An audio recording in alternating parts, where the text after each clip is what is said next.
You are watching World Insight with me, Tian Wei, coming to you Monday to Friday on CGTN.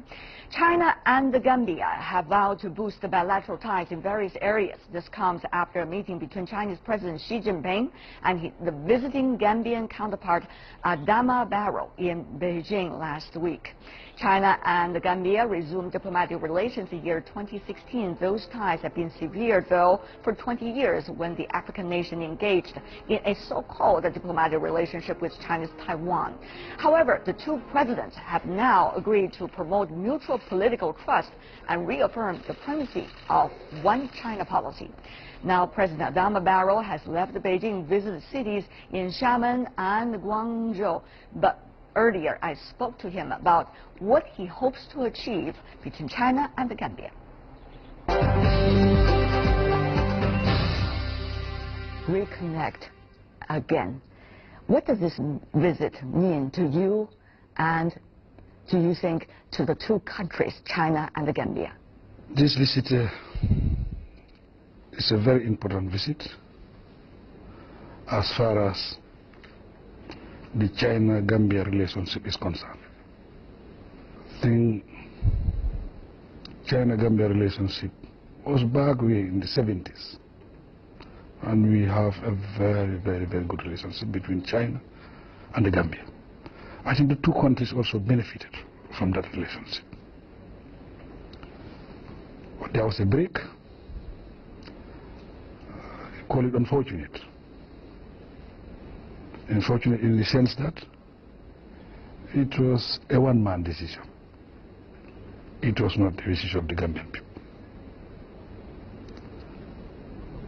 But now, both countries, we have the chance to recover from what we lost. So that's why this visit is significant, it's important. It's important to me as president.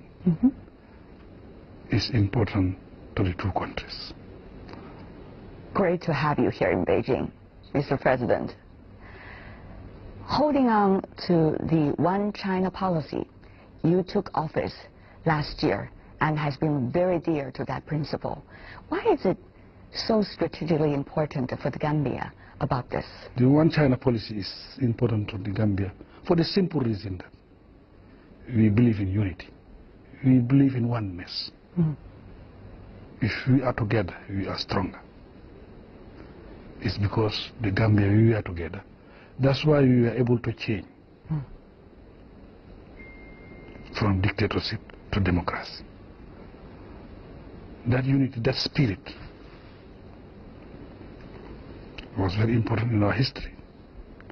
And we believe that one China policy.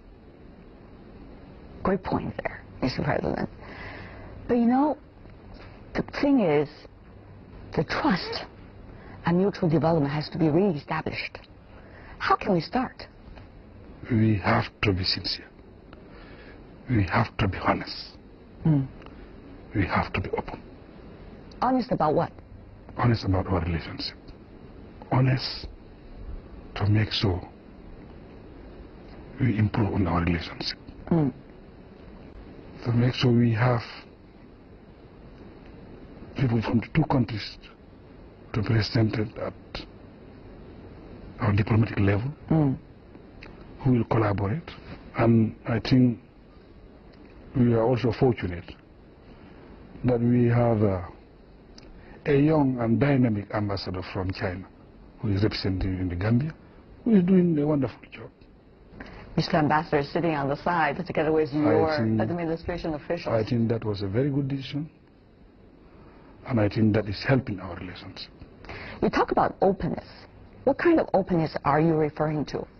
No country can do it alone. You have to be open, you have to be part of the world. We are in the 21st century. We need each other. So you believe in globalization? I believe in that. Fundamentally believe in globalization. And that globalization open that room of communication. If there is communication, it enlightens everybody. And at the end of the day, everybody benefits from that globalization. You had a wonderful talk with the Chinese President Xi Jinping. And I saw some of the photos of your meetings. Beautiful smiles on both gentlemen's faces. I understand this is also about personal relationship in a way between the two presidents, the trust, and also between the two countries, the mutual trust. Your country is rich with resources, tourism industries as well. Since you're taking the office, the country has enjoyed recently quite some stability.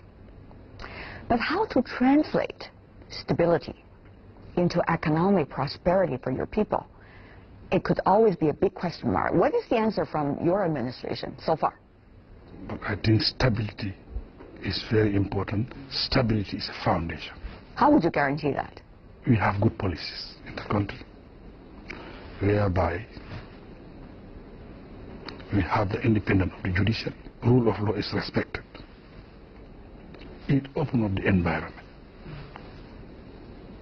People to trust the government. And that is our strength.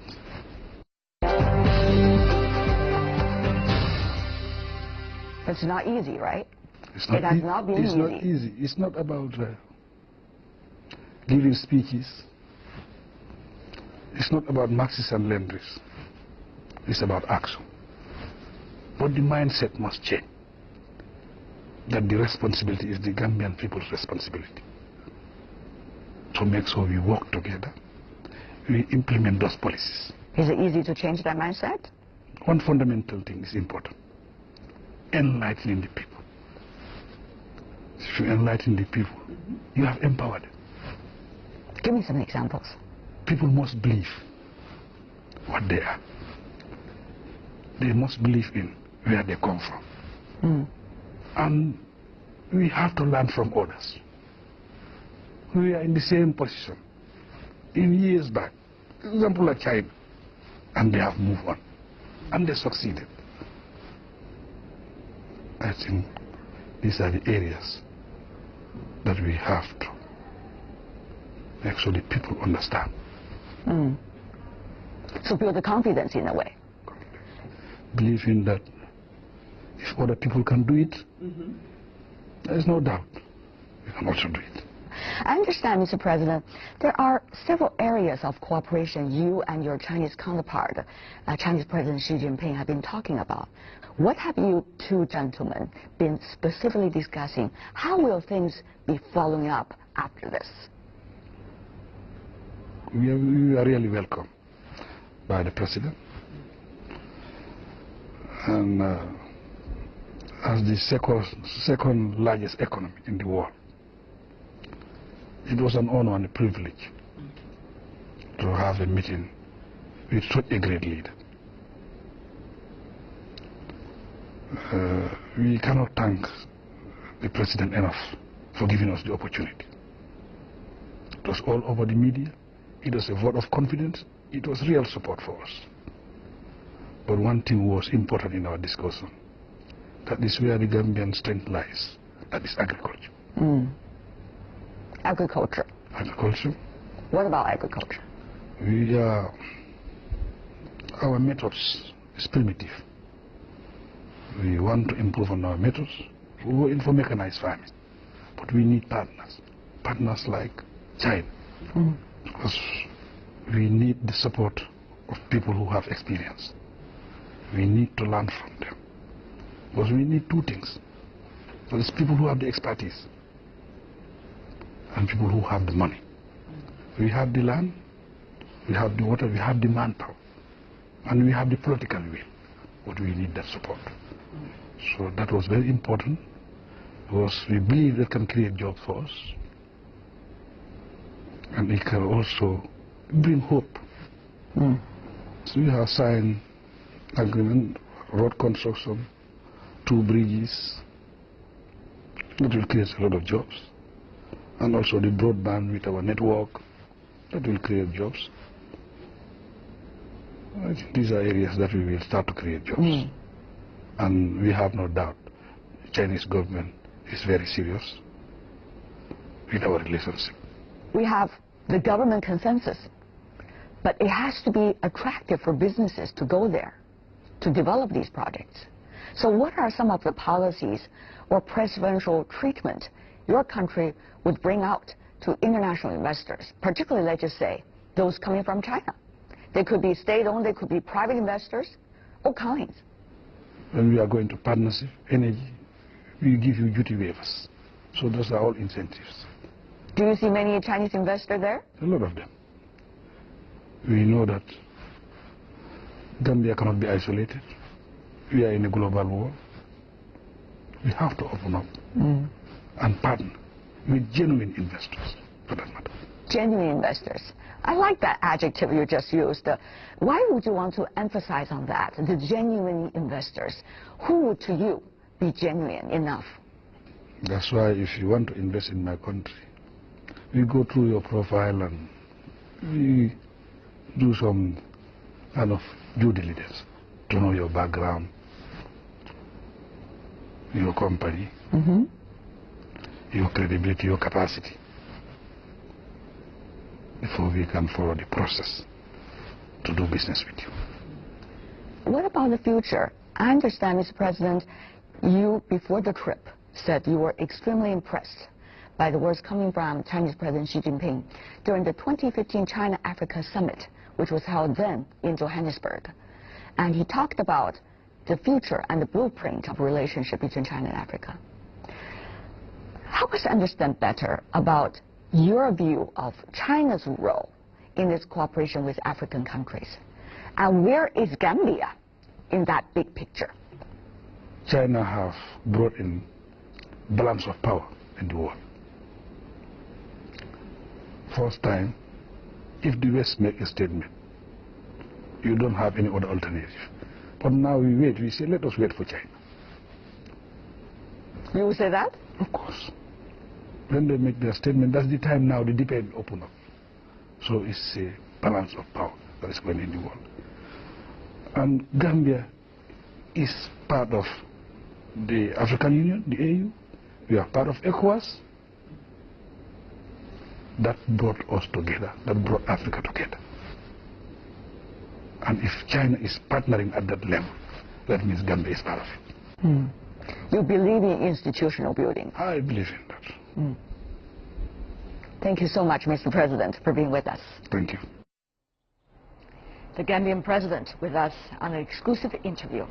And that is all the time we have for today. If you'd like to see more, find us at World Insight CGTN into your search engine, or check out our YouTube channel. Follow us on Twitter, Facebook, and Sina Weibo. From me, Tian Wei, and everyone on the World Insight team, thanks for watching. Tune in again next time for insights across China and around the world. Happy holidays to everyone.